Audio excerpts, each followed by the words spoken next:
ꯑꯍꯥꯟꯕꯗ ꯃꯔꯨꯑꯣꯏꯕ ꯄꯥꯎ ꯄꯤꯖꯔꯤ ꯃꯍꯩꯔꯣꯏ ꯈꯨꯗꯤꯡꯃꯛ ꯃꯄꯨꯡ ꯐꯥꯅ ꯃꯍꯩ ꯃꯁꯤꯡ ꯇꯝꯍꯟꯕ ꯍꯥꯏꯕꯁꯤ ꯂꯩꯉꯥꯛ ꯑꯁꯤꯒꯤ ꯑꯆꯦꯠꯄ ꯐꯤꯔꯦꯞꯅꯤ ꯍꯥꯏꯅ CMN ꯕꯤꯔꯦꯟꯅ ꯐꯣꯡꯗꯣꯛꯈ꯭ꯔꯦ꯫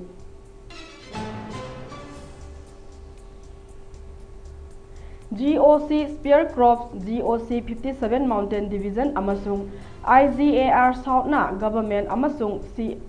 CM unaduna State Security ki phibam review tawkhre।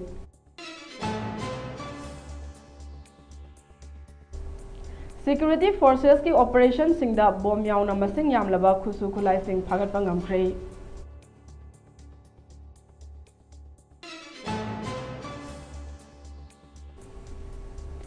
Sor honba nungaitaba masak khangdaba layongna naduna DC Thobalda deploy tawba BSF personnel ahum mathang laikhidre।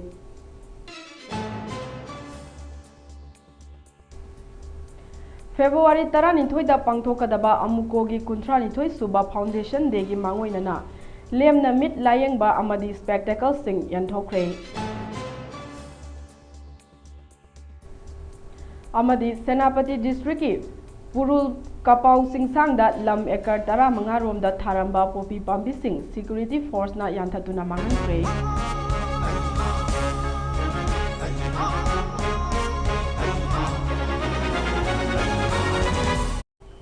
Kurumjari Mami TV ki Manipuri pau mityeng tabiriba singbu Nirupama Mutumna taramna upjari pau sandongna pizari। State asigi mahairoi khudimak amata chithadana mapung phana mahai masing tamhanba haibasi lengak asigi achetpa phirepni haina Chief Minister N Birenna fongdokhre। Wafam asi Chief Minister gi lairik haihansi program gi makhada pangthokpa tha taruki oiba remedial coaching initiative ka mari leinana social media da thagalakpa post amada Chief Minister na fongdokhibani। Mahangna makha taraduna Imphal gi TG Higher Secondary School da pangthokhiba coaching asida mahairoi chani henbana saruk yari masigi manung chana school bag sing amadi sanitary items sing su mahairoi singda fangali। State asigi mahairoi khudingmak mahai masingi mangal mapung phana phanghana bagloinana tungi afaba yumbi oihongnaba state leingakna chap chana lepli asigumba coaching program asibu mai paknaba hotnabada maru oiba thaudang lauriba official sing amasung oja singbu su Chief Minister na thagatpa phongdokhi। Amaromda Loktak Pat ki hauzik oiriba phibam amadi pat asigi pak chawbagi matangda Chief Minister Secretariat mifam ama pangthoktuna khanakhre। Chief Minister N Birenna chair lawduna pangthokhiba mifam aduda Loktak Pat pu yokhatnaba amadi pat asigi akoibagi phibam amadi ising nungsit semgatnabagi damak hauzik paikhatliba thaurang singi matangda mifam aduda kupna khanakhi। Social media da thagalakpa warol amada Chief Minister na hai Loktak Pat na state asigi senmitlon culture amadi akoibagi ising nungsit ki khal ngaktuna thambada achauba thodang lauri haiki। Pat asibu chawkhatnaba aikhoi punna hotnaminaba tangai phade hainasu Chief Minister na makha taraduna fongdokhi।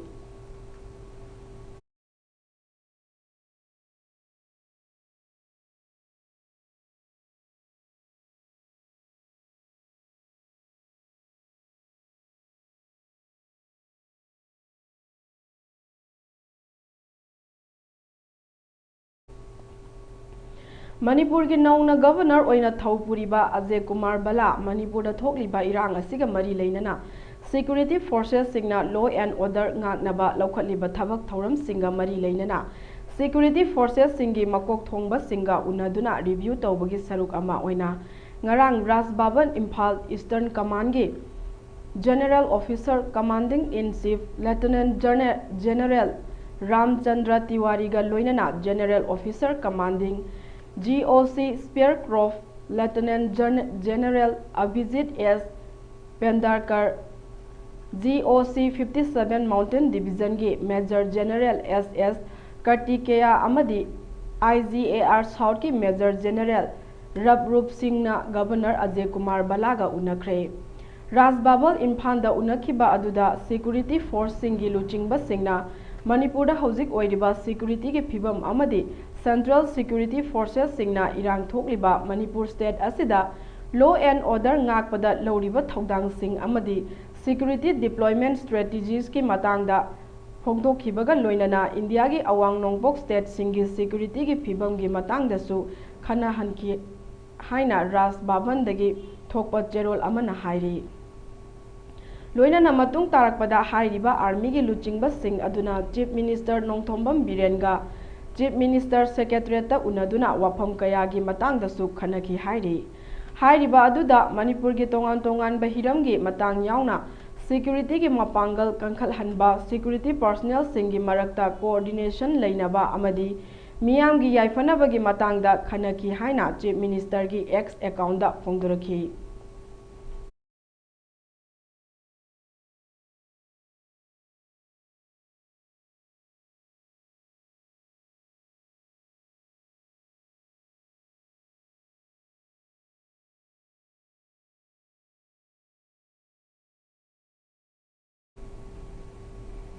State असिगे चिंग अमसुंग तंपाकी मफमसिंगदा security फोर्सना area domination अमदी थीबहुंबगी थबक लेप्तना चथरी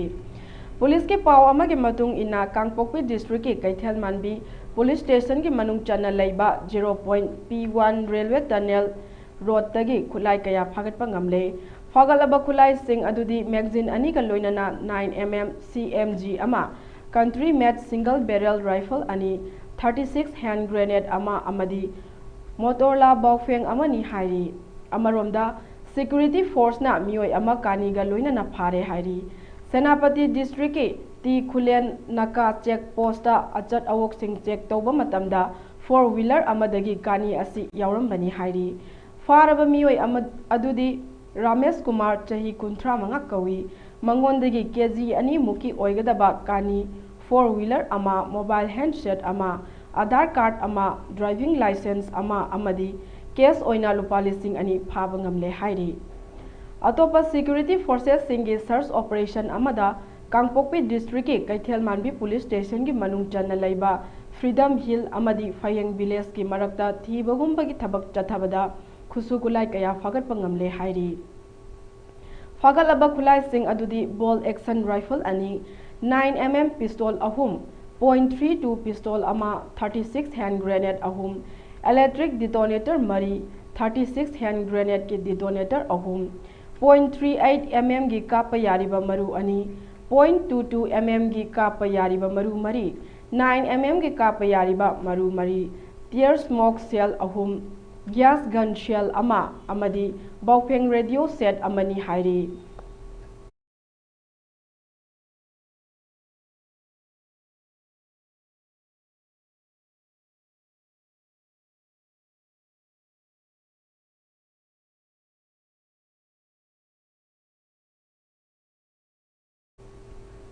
थौबाल डिस्ट्रिक्ट की डीसी ऑफिस कॉम्प्लेक्स मनुंग दलेबा हुम्फु हुमदोई सुबा BSF बटालियन की B कंपनी पोस्ट मथौ तौरिबा BSF पर्सनल अहुम चप मानब लेना लायोंगदा लाइकनब ngamdana लेखिद्रे हाइरी पुलिस की पाव अमकी मतुंग इना हौखिबा जनवरी 19 की अयुक पुंग 9:13 लोम ताबा अदुवाइदा जम्मू एंड कश्मीर की जोरियन पुलिस स्टेशन की मनुंग चनबा इंद्री पवन दगे रविंदर सिंह चाही 93 अपोकपा SH लाल सिंह कौबा हेड कांस्टेबल असी मसागी फमुंगदा सोर होनबा ngamdana लेरंबदगे खुदक्ता थौबाल डिस्ट्रिक्ट हॉस्पिटल दा पुखतुना अहानबगी लायंग चथरबा मतुंग रिम्स हॉस्पिटल दा रिफर तौदुना लायंगी अदुमकपु लाइकनबा ngamdana लेखिद्रे हाइरी महाक हुम्फु हुमदोई सुबा BSF बटालियन A कंपनी की हेड कांस्टेबल ने हौजिकना B कंपनी दा अटैच तौदुना लेबनी हाइरी मतम इकान कानदना हौखिबा जनवरी 19 दा 19 की पुंग 3:35 रोम ताबा मतमदसु उत्तर प्रदेश के नगला केसारी दगी चंद्र चाही 53 अपोकपा SH रचिन पाल सिंह कौबा B कंपनी असिमकी हेड कांस्टेबल असिसु DC ऑफिस थौबाल की कॉम्प्लेक्स मनुंगदा मथौ तौरिंगैदा वानथरकपदगे डिस्ट्रिक्ट हॉस्पिटल दा मेडिकल ट्रीटमेंट चथरबा मतुंग रिम्स हॉस्पिटल दा रिफर तौकी ꯑꯗꯨꯃꯛꯄꯨ ꯃꯍꯥꯛꯁꯨ ꯂꯥꯏꯀꯠꯅꯕ ꯉꯝꯗꯅ ꯉꯔꯥꯡ ꯅꯣꯡꯉꯥꯜꯂꯝꯗꯥꯏ ꯄꯨꯡ 1 ꯇꯥꯕ ꯑꯗꯨꯋꯥꯏꯗ ꯂꯩꯈꯤꯗꯕꯅꯤ ꯍꯥꯏꯔꯤ꯫ Ngarang anganba ayuk pung amaga minit 15 tarakba aduwaidasu battalion asimaki Bipendra Singh Rawat sahi 45 asisu chap manaba layongda narakpadagi Langolda leiba Siza Hospital da pukhatuna laikanaki adumakpu mahaksu ngarang ayuk pung 2 minit 10 tarakba aduwaida laikanaba ngamdana laikhidre hairi. Thaudak asigi matangda 64 suba battalion BSF B company gi sub inspector Manish Kumar Singh na Thawal police da report ama tawrakpadagi police na su case ama register tawkhre hairi. Pau asina makha taraduna Thawal DC complex da leiriba BSF personnel sing da khanghaudana oirakliba laina layong asidagi check-in thawrang laukhatnanaba pandamda complex asida leiriba security personnel singidamak DC Thawal Ahanthem Subhas na ngarang Nungthil District Hospital Thawal ga khusamnaduna election counting hall da medical check-up amasu pangthokli hairi.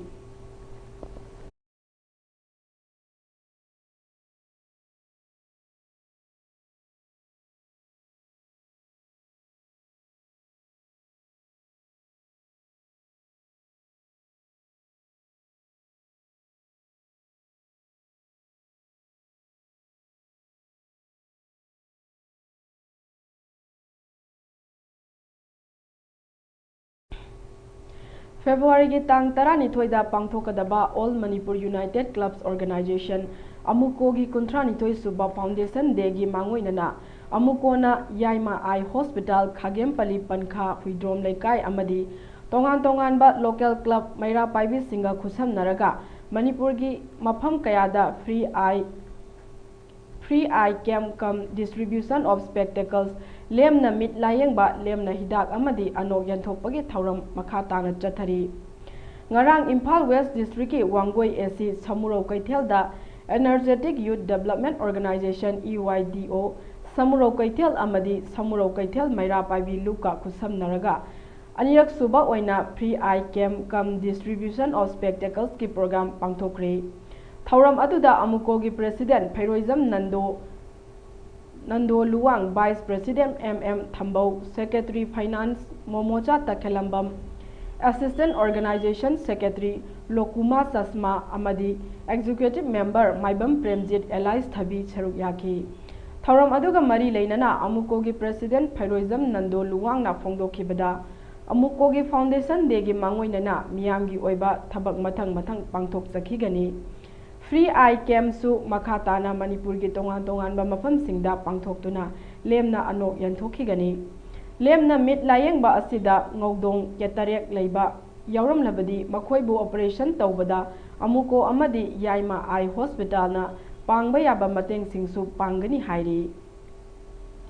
Aikhoi miyam asi chang naina mit check tawba amadi layeng thokpagi hainabi asi khara watli. Maram aduna Manipur da mit sokpagi chang yamna hengalakli. Maru oina sahi yamsilaglaba ahal singna sahi gi matung ina mit soksilabasu mit check tawduna layengbagi chang yamna sathina nemli. Ahal singi imung manungnasu macha masu oiba singnasu makhoigi ahal singbu mit layeng thokpibagi hainabisi irei leitri. Aikhoina free eye camp mathang pangthoktuna lakpada mit sokpa migi masing asuki matik yamna thengnei. Mit udrabadi aduki matik khudong chade mitna aikhoigi thawaini mit phatrabadi haksang pharoi haksang phatrabadi pukning wakal pharoi khudong thiba kayasu mayoknagani haikhi. Naha oiriba kayana imungi ahal laman singbu mit check tawbiba amadi layeng thokpibada pukning changdrabadi aikhoigi khunai asi chawkhatpa ngamloi amadi aikhoi asi ahal singda minungsi leitaba phurup ama oina atopana ukhigani. Aikhoi naha oiriba singna aikhoigi khunai gi ahal singbu nungsibiba ba amadi ikai khumnabiba haibasi aikhoina aikhoigi ahal singbu wakhal nungaina leihanaba hotnasi haina makha taki. Mit khara nungairakta matamda khudakta layeng thokpagi hainabi thamsi horel hayeng haiduna matam manghangumsi. Free eye camp cum distribution of spectacles ki thauram asida miyoi punna 350 muk layengki aduga anokki mathau taba mit soklaba miyoi singda lemna anok yenthoki.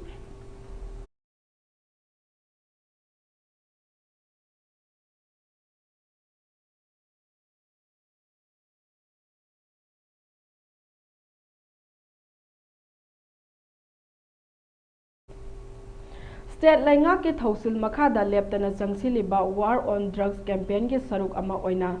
Senapati District ki Purul Police Station ki manung chana leiba Kapau Singsangi ekar tara manga rom park chauba mafamda tharamba Popi Pambi Singh Security Force na yanthatuna mangan khre hairi Purul Police Station ki team yauna Senapati Police Station ki reserve line da leiba personnel sing amadi district asige forest department ki miyoi sing yauna Popi Pambi Singh adu yanthatkibani hairi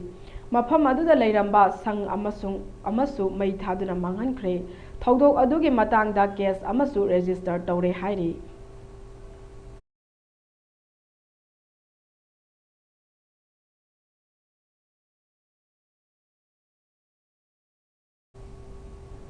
State asiga atopa state singagi marakta chathok chasin tawbada hena khudong chanaba Alliance Air gi anoba flight sing hodokre Center gi Ministry of Civil Aviation amasung Manipur State Government ga khusamnaduna Alliance Air gi anoba flight sing asi hodokhibani masiga loinana Alliance Air gi Imphal Guwahati Imphal Kolkata amasung Imphal Dimapur gi flight sing hayengdagi paiba hauragani Ministry of Civil Aviation gi maikaidagi social media extra thagalakpa warolda Manipur ga atai state singa nongthaki lambida phaunabagi anoba khongthang asina Manipur da chathok chasin lalon itik toba amasung lam koiba singda hena khudong chahalagani masina Manipur gi senmilon chakol hanbada su mateng oiragani hairi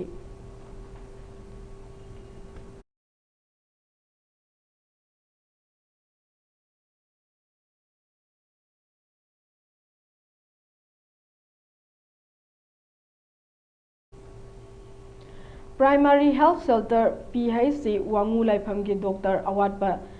Thabiraknaba Health Minister Amadi Mari Lainaba Singda Haijaduna Leiringaida PHC asidagi hadakta Dr. Ama transfer tawkhibagi mayokta ngasidagi lamdam adugi miyamna hospital gate lonsinduna khongdang changsinkhre Kakching District ki Sugnu SC gi manungda leiba PHC asigi Hospital Management Committee maru oiba thaupuba sing yauna ngasi hospital asigi akoibada leiriba miyam amadi kumbi SC wangu ahaluptagi meira paibi sing yauna hospital asida pangthokiba mifam amada hospital management committee gi TH Damen nahai PHC asida leifam thokpa doctor amadi staff nurse ki awatpa leina haukiba chahi 10 muki mamangdagi pung 14 chupna haujik leiriba doctor khara asina mathau tawduna lakiba adu Tha asigi 12 dagi Dr. Watpana miyamda ana layeng bagi thabakta pung 14 gi facility piba lepkhre hairaduna leiriba doctor amadi staff khara asina irang asina maram oiduna sangja pham loduna leiriba wangu gi tongan ba mafam mapan gi relief camp da chayol amada anirak thokna ana layeng health checkup tawba yauna hidak langthakna chingba sing pibagi thabaksu pangthoktuna leiribani PHC asida Dr. Amadi staff nurse awatpa sing kayarak hana mari leinaba singda haijarabasu thabiraktabanina miyam ga loinana awatpa Dr. Amadi staff tharaktriba phawba hospital gate lonsinbagi khongjang asi haurakpani haina phongdorakli adoga hariba hospital asida hujik koigi kano leite staff nurse ani khaktani adoga supervisor leite adu routine immunization aduga hariba government ki tongan ba koigi national program sing state program sing leptan zathari loinana koi hujik lan thokibadagi hariba hospital sina kon bajaga da koi relief camp mapan masu leiri hariba relief camp mapan su hospital sina coverage toraga hapta amada anirak chatlaga hariba relief camp sing asi koi layeng bagi aduga koi award apa kaya asu menjindana lakpa madugi report thanaba khonaba mayamsi leibada aikogi panbirebe lengak sina adoga government sina masi ubidana main power walaba mafamsida amukazu aikoi emo lokthokibadagi aikoi haukiba aikoi tang taraga mathuidagi de aikoi 24 by chalaiba ngamdadana lae 24 by chalaiba ngamdabasina aikogi akoibada leiriba surrounding da leiriba कोई patient सिंग दा नतरग लाइरब प्रजा सिंग दा सोकि मति खुदुंग सादब थोगन बसे कोई management committee की site की सो अदग होस्तान की साइट की याम नुंगाई तबदी फावी उपाय लेना तुंग मैरा पाई मैम से खनजरगा हॉस्पिटल अखोई अवाट स्टाफ थारगदी थोंग लोलगनी अमरोमदा PHC अदुगी अकोइबदा लैबी मैरा पाइबी अमोम अंगौ सनाना फोंदोरखिबदा हॉस्पिटल असिदा डॉक्टर ट्रांसफर तौखिबा अदुगी महुत्ता थाबिरकदबनी ngasi phawba doctor wa laiba asina ana layengbada yamna awaba mayoknare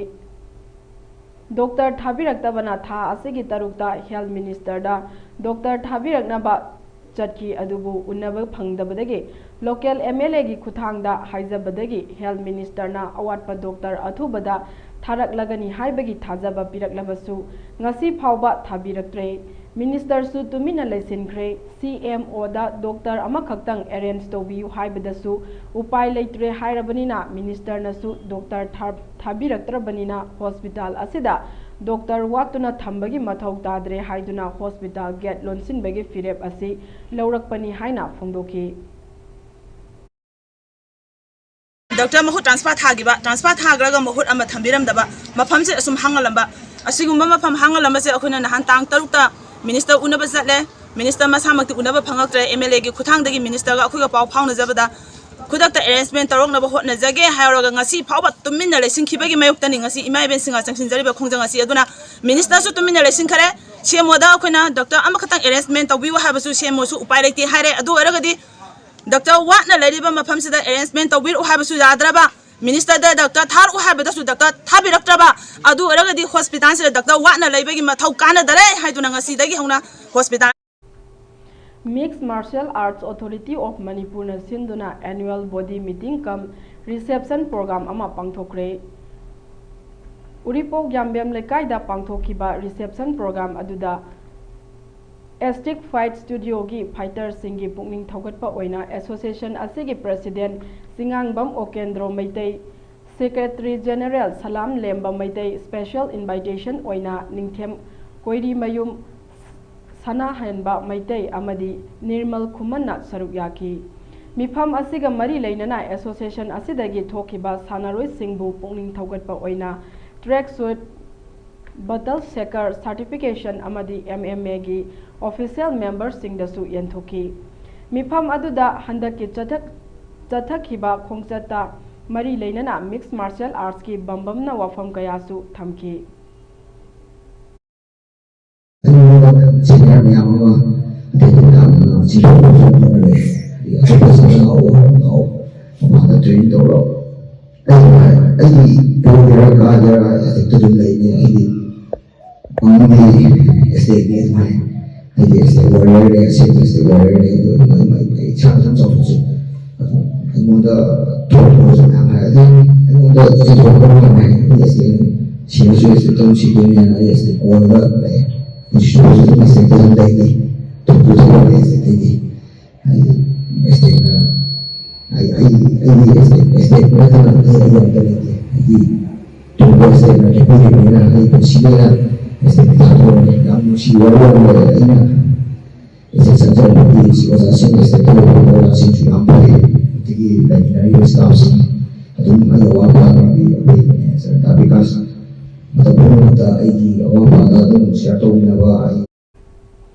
Nongpok Thangba Nagaland gi district taruk punsinduna Frontier Nagaland Territory FNT semnabagi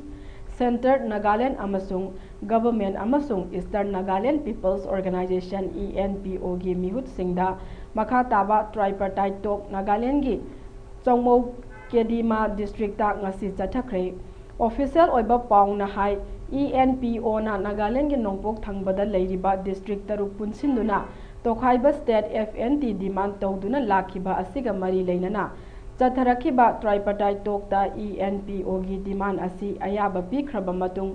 central government na hojiki oina tawkhiba state asigi technical problems sing leiba maramna matam kharagi oina ENPO na taliba tokhaiba state asigi mahuta autonomy gi level da leinaba mamangi wari sanabada khangan khiba laikhrabani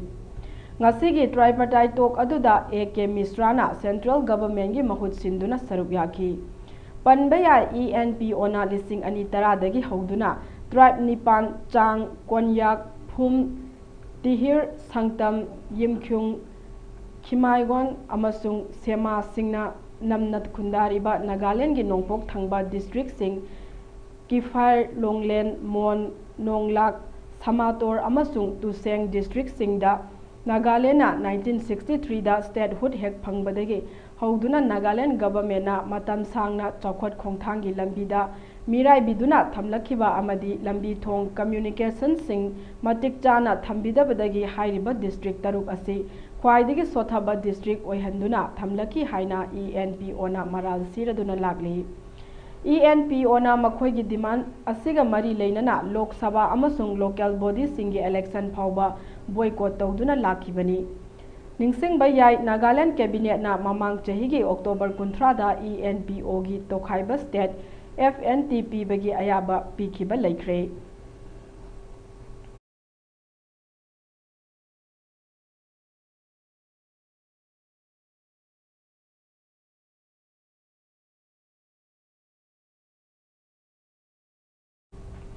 CVSE gi Delhi gi makhada leiba school ama oiriba Thobal Okram Wang matabada leiba Ruda Academy hogdokhibagi chahi kunga taret mapung pharakpagi foundation day gi thauram ngasi academy asigi campus da makhal mathel gi thauram kayaga loinana pangthokre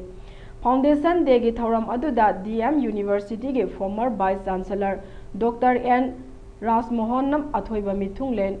Manipur University of Culture gi librarian Dr. TH Khomdona thauram mapu aduga NCC headquarter Imphal gi deputy group commander Colonel Anin Kumar amasung Taramari 14 Manipur Battalion NCC Imphal gi administration officer Major B Rajkumar na akhanaba mithunglen sing oina saruk yaki Tharongi saruk ama oina ngasigi mithunglen singna academy adugi annual bulletin lising ani kunmanga miyamda phongkibaga phongdoki AISSE class 10 amasung AISSCE class 12 ki examination singda thoidok hendokna mai paklaba mahiroi sing amadi school adugi best teacher award phanglaba oja singdasu appreciation certificate singsu yenthoki tongan ba culture ki oiba jagoi isai na chingba kaya academy adugi mahiroi singna utuna miyangi pukning sumatkhi athoiba mithunglen gi warol piraduna DM University ki former vice chancellor Dr. N Rasmohan na hai school asina chatliba chahi lising ani kunmanga academic section asida college ki thakta onthokuna mahairoi kayabu art subject ta graduate tambagi khudong chaba piragani haibabu apenba wafam phongdokduna punsida mai pakpa amadi matik chaba mioi ama oige khallabadi mahairoi singna dedication amaga loinana hotnagadabani chakhatpagi lambida development ki lambida civilized society gi lambi amada change hairabadi madugi thong hangnabagi sojai adu education na oigani 21st century gi khwaidagi maru oiriba asi sana lupa mani mukta nate naha singbu sembiba amadi achumba maikaida puba ngamba adubuni haina mahakna phongdoki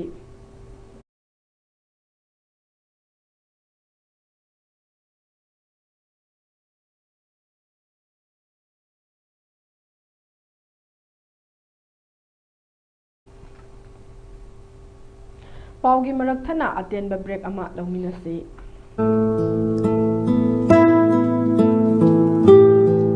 Hojik lamdam asida wakal mapum phadriba inkhalakliba naha kaya amadi mayai kaba chinjakta iraknaduna leiri masida tuminna leiduna yengbagi mahutta achumba lambi puraknaba hotnaba mathau tai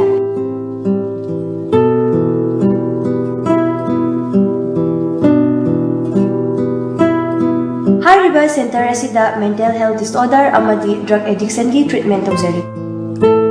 Adom-adom gi ichainaw singsu mathau tarabadi lingsinbirau adom gidamakta leizari Yaipokpa Rehabilitation and Child Care Center Kwakaitel Akhamlika.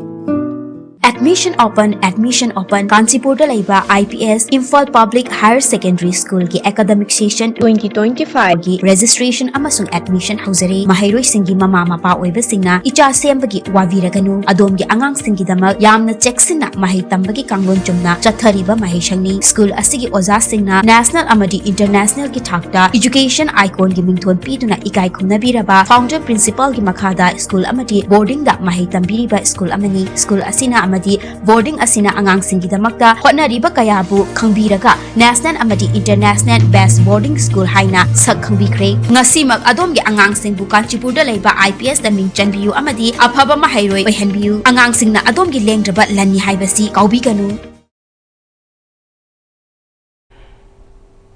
Break की मतुंगदा मयामबु अमुका हना तरामना उक्चरी मखा ताबा पाउ पिजरी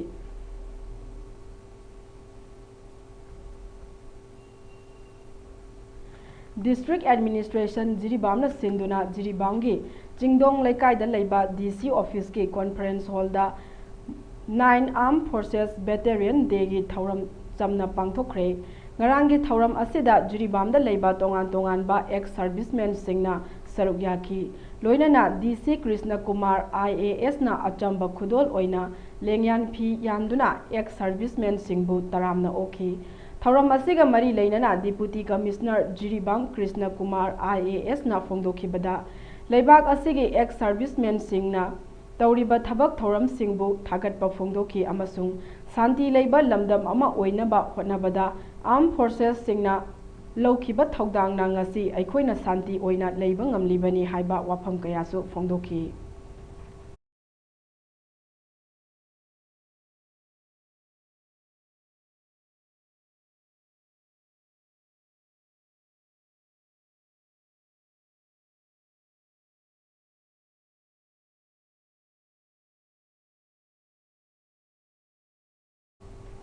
Tamenglong district के deputy commissioner forest department के official यावना Zeilad wildlife sanctuary सेमगतपदा लम सोकपा खुन सिंगी मिहुत सिंगा consultative meeting अमा ngarang mini secretariat की conference hall दा पांगथोखरे मिफम अदुदा सरुक याखिबा जेलेट wildlife sanctuary ना सोखलबा खुंजा सिंगना मखोइगी ओइबा sanctuary असिगी साधन बहाइबगा लोइनना ऑब्जेक्शन पिटिशन अमा डिप्यूटी कमिश्नर तमेंगलोंग अमदी DFO तमेंगलोंग दा लानखलखि मिफम अदुदा DC ना हाइखिबदा सेंचुरी असिगी सेमगतपदा लम कथोकपा ngamloidaba khul singi lam amata sokloi adubu khun ani amana century असी प्रोजेक्ट असी सेमगतपदा मखोइ मसाना यारे हाइबा लेइरबनिना डिस्ट्रिक्ट एडमिनिस्ट्रेशन अमदी फॉरेस्ट डिपार्टमेंट ना प्रोजेक्ट असी सेमगतपा यागदरा नत्रगा यारोइद्रा हाइबा यंगसिलगनी हाइखि तौबतबु मिफम अदुदा प्रोजेक्ट असी सेमगतपदा याजरे हाइरिबा खुन अनिगी मियोय अमता लाखिदे लोइनना डिप्यूटी कमिश्नर ना सुप्रीम कोर्ट ना नौना थोकपा ऑर्डर दा वाइल्ड लाइफ अमा सेमगतपदा लेगदबा इको सेंसिटिव जोन असी हाना लेरिबा रेडियस किलोमीटर 10 दगी किलोमीटर 50 रोम हंथबा यारे हाइरी अदुबु प्रोजेक्ट असिना सोखलबा चादा 30 की खुन सिंगी हौजिक फावबा मखोइगी लम इंच अमा फावबा सोकपा यारोय हाइना लेपलिबनी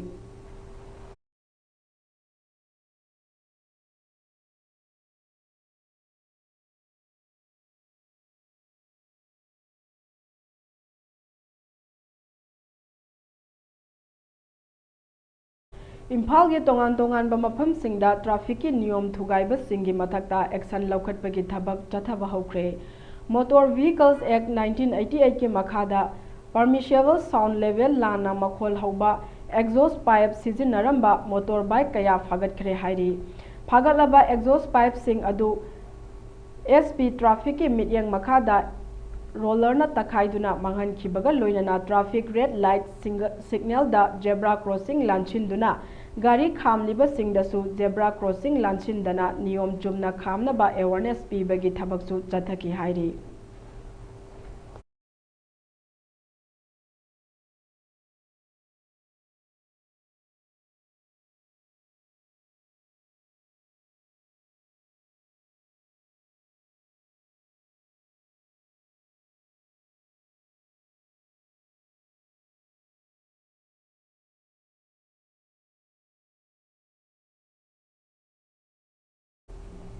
Lakliba April 13 2015 da Lodi Italy da pangthokadoriba Second World Championship Kwan Kido for Children and Youth of Club 2015 gidamak Indian team sembada Kwan Kido Federation Indiana Manipurdagi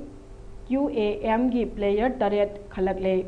khalaklaba makhoi sing adudi thoksom yaifaba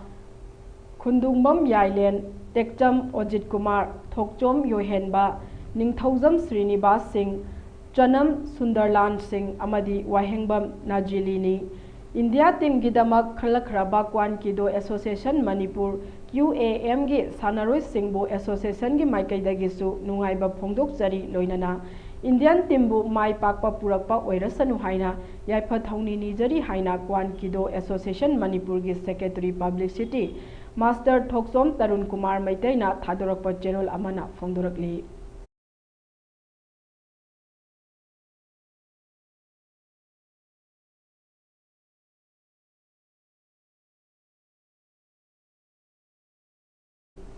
Longdung Sports Union Committee na Sinduna January 13 kungamari phauba pangthokadoriba 13 sports meet 14 sports meet lising ani kunmanga Kangpokpi district ki Saitu Gamphazol subdivision gi Konsaram Khulda Ukhrul 44 AC gi MLA Ram Muiba IAS retired na chief guest oiduna hawdokre sports meet asida maru oina nupa nupi gi football volleyball amadi cultural program sing yauna pangthokani sport meet asigi motto di unity love and sacrifice through sports haiba wakhalonda sport meet asi pangthokpani hairi ngarang dagi hawdokpa sport meet aduda chief host oina BJP Manipur Pradesh ki coordinator Hills Affair gi president Lungphakbau Newmai ceremony president oina former ADC chairman Tamenglong district ki Namsinrai Pamai amadi guest of honor oina Piwangbau Juta first class contractor Rini Newmai BDO and SDO Tamai Singsu Saruk Yaki Jeliro Volunteers Rider Club Singna chief guest pu ikai khumnaba utpa oina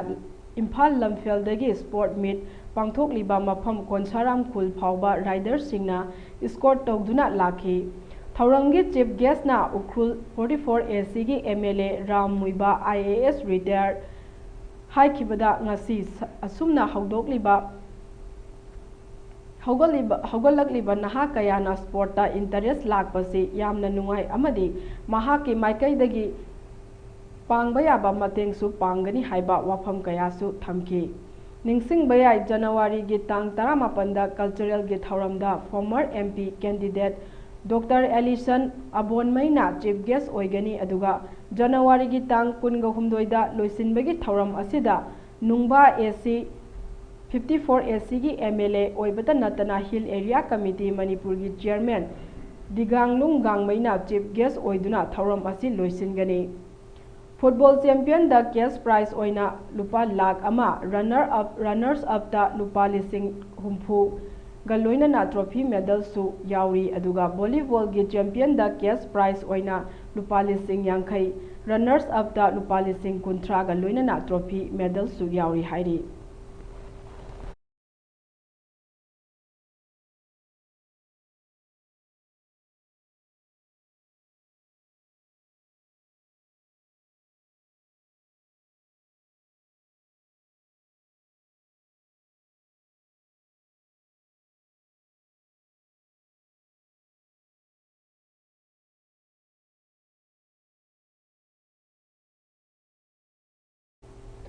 Pandam Football Foundation Charangpat Maning Lekai Thobal District na sinduna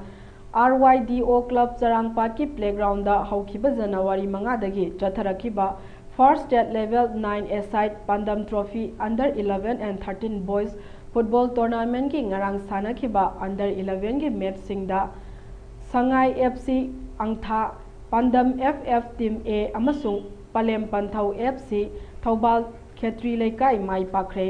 ngarang sanakiba group B gi match amada Sangai FC Angthana Pandam FF Team B bu Panjal manga ahumda thoiki Sangai FC Angthagi goalsing adu team asigi jersey number 6 Samprasna match ki minute mari amasung kontra goal ani chanki. Atai goalsing aduna team asigi jersey number 14 Mangalna minute 19 da amana jersey number 9 Yaifavana minute kontra humdoi da amana adu jersey number 7 Mahesna minute 40 da chanki.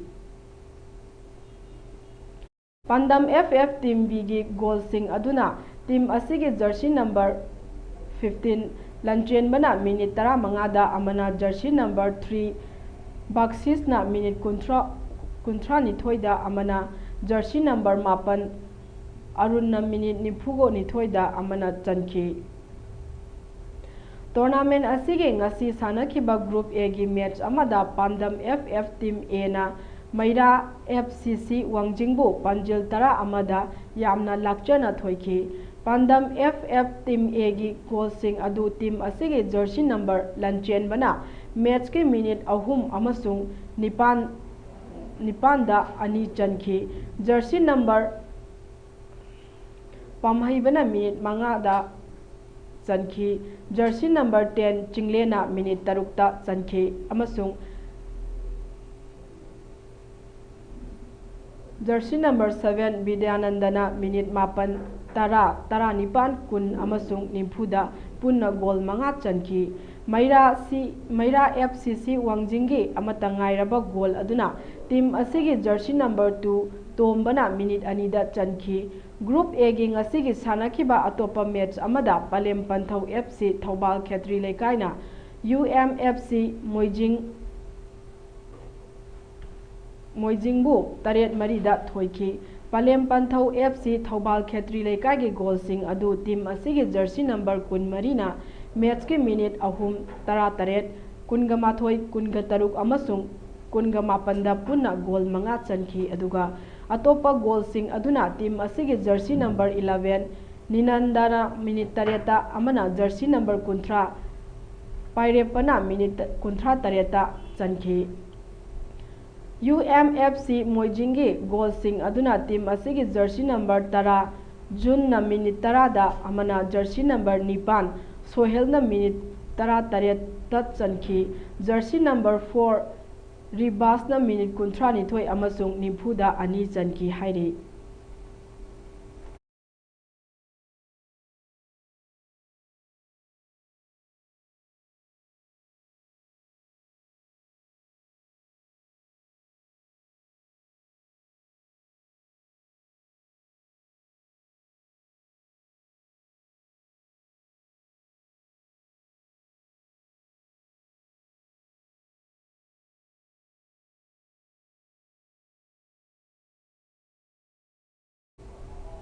Aroibada maroiba pau amu hana pizari. Mahiroi khudingmang mapung phana mahi masing tamhanba haibasi leingak asigi achetpa phirepni haina CMN Birena phungdokre.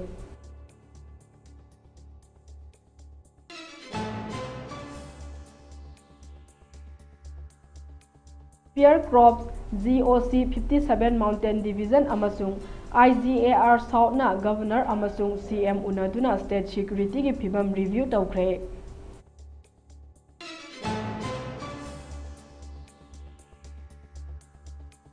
Forces ki operation singda bom yauna masing yamlaba khusu khulai sing phagat pa ngamkhre.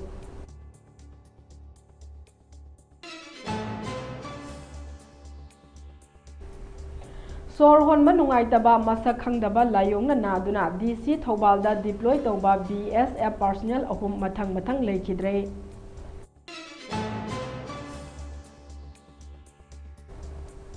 February 12 da pangthokadaba amukogi 39 suba Foundation Day gi mangoinana lemna mit layengba amadi spectacle sing yanthokre.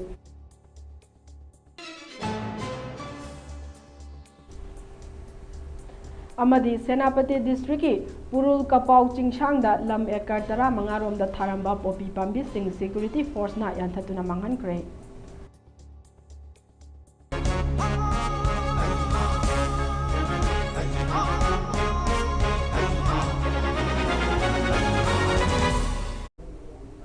ꯍꯧꯖꯤꯛꯀꯤ ꯑꯣꯏꯅ ꯃꯃꯤ ꯇꯤꯚꯤꯅ ꯁꯟꯗꯣꯛꯆꯕ ꯃꯅꯤꯄꯨꯔꯤ ꯄꯥꯎ ꯂꯣꯏꯁꯤꯟꯖꯔꯦ ꯃꯈꯥ ꯇꯥꯕ ꯄꯥꯎꯒꯤꯗꯃꯛ ꯃꯤꯠꯌꯦꯡ ꯇꯥꯗꯨꯅ ꯂꯩꯕꯤꯌꯨ